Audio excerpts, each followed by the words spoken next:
Do you remember this moment? This offseason, we found a way to get better and, add some pieces.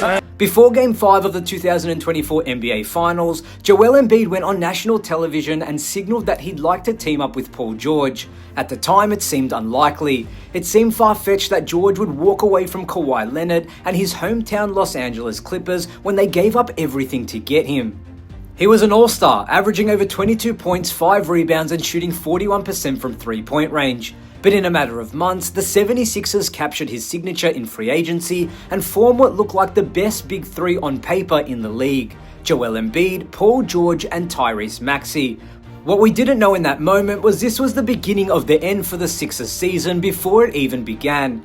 Never in anyone's wildest dreams could they genuinely think the 76ers campaign would end up like this. Philly has had some bad seasons in their history, but considering the expectations, the star power and the championship aspirations, this one might be the worst of them all.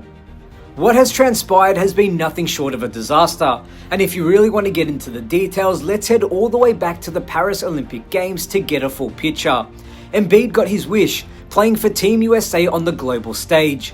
And the United States needed him too, because they knew at some point they would run into Nikola Jokic. It came at a cost though.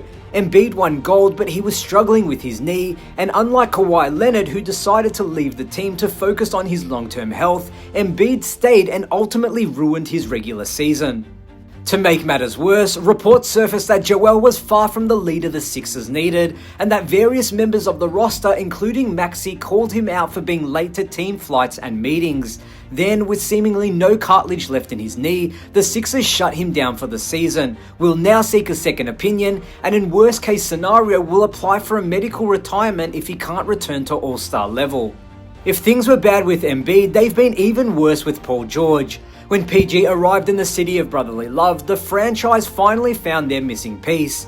Finally, a wing that could defend at a high level, create his own shot, spread the floor, play make for others, and score when needed. The fit seemed perfect. The roster had been looking for this type of perimeter player since Jimmy Butler left the organization in 2019.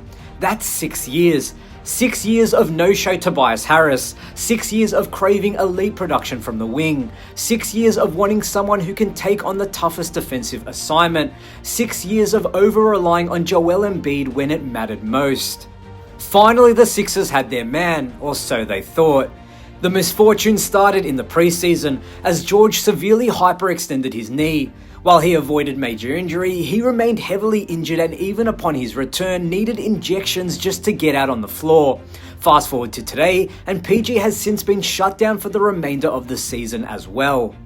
The craziest part of this entire situation is Philly's offseason looked perfect. They drafted Jared McCain, signed Paul George, re-signed Tyrese Maxey, brought in Eric Gordon, shored up the paint with Andre Drummond, and acquired Gershon Yabusele.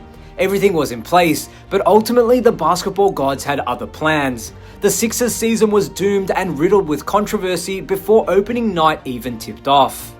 At this point, there's no salvaging the season. The Sixers are stuck in limbo, too bad to compete, but not bad enough to secure a top draft pick.